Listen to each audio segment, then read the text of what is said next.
എൻ്റെ പേര് റെയ്ഹാനത്ത് അബ്ദുള്ള. ഇന്നത്തെ ദിവസത്തിൻ്റെ പ്രത്യേകത എല്ലാവർക്കും അറിയാമല്ലോ.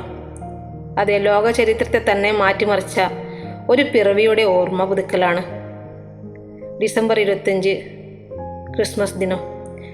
വെറുമൊരു പുൽക്കോട്ടിൽ ജനിച്ച സ്നേഹത്തിൻ്റെ രാജാവായ, അതെ, സ്നേഹത്തിൻ്റെ രാജാവ് എന്നറിയപ്പെടുന്ന യേശു ക്രിസ്തുവിൻ്റെ ജന്മദിനമാണല്ലോ. വലിയൊരു കൊട്ടാരത്തിലോ അല്ലെങ്കിൽ ഒരു സിംഹാസനത്തിലോ അല്ലായിരുന്നല്ലോ യേശുവിൻ്റെ ജനനം. വെറും ഒരു പുൽക്കൂട്ടിൽ. നമുക്കെല്ലാവർക്കും അറിയാമത്.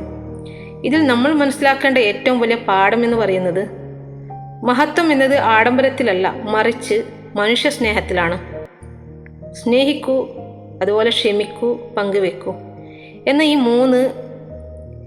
മൂന്ന് വാക്കിൽ ഒതുക്കാവുന്ന മഹത്തായ ജീവിത ദർശനമാണ് യേശു നമുക്ക് നൽകിയ സന്ദേശം. നമ്മളൊക്കെ ജീവിക്കുന്ന ഈ ലോകമെന്ന് പറയുന്നത് വളരെ വേഗത്തിലാണ് ഓടിക്കൊണ്ടിരിക്കുന്നതല്ലേ. അതിൽ മനുഷ്യർ തമ്മിലുള്ള ബന്ധങ്ങളോ അതിലും വളരെ ദൂരെയാണ്. ഇവിടെയാണ് ക്രിസ്തുവിൻ്റെ പ്രസക്തി അറിയേണ്ടത്. ഒറ്റപ്പെട്ടവരെ ചേർത്ത് പിടിക്കാനും വിശപ്പുള്ളവരെ ഓർക്കാനും ദുഃഖിതർക്ക് ആശ്വാസമാകാനും ക്രിസ്തുമസ് നമ്മെ വിളിക്കുന്നു. ഒരു ചെറിയ പുഞ്ചിരി, ഇല്ലെങ്കിൽ ഒരു സ്നേഹവാക്ക്, അല്ലെങ്കിൽ ഒരു കൈത്താങ്ങ്, ഇവയൊക്കെയാണ് യഥാർത്ഥ ക്രിസ്തുമസ് സമ്മാനങ്ങൾ എന്ന് പറയുന്നത്.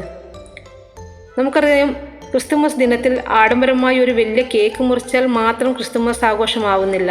മറിച്ച് നമ്മുടെ ഹൃദയങ്ങളിലുള്ള അഹങ്കാരവും വൈരവും മുറിച്ചാൽ മാത്രമേ ക്രിസ്തുമസ് പൂർണ്ണമാകുകയുള്ളൂ.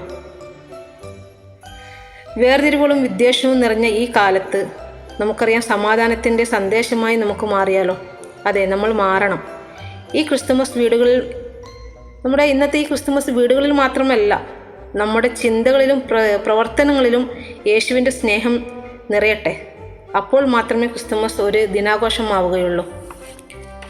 അതിനാൽ ഈ പുണ്യദിനത്തിൽ എല്ലാവരുടെയും ജീവിതത്തിൽ സമാധാനവും സന്തോഷവും സ്നേഹവും നിറയട്ടെ എന്ന പ്രാർത്ഥനയോടെ എല്ലാവർക്കും ഹൃദയം നിറഞ്ഞ ക്രിസ്തുമസ് ദിനാശംസകൾ നേരുന്നു.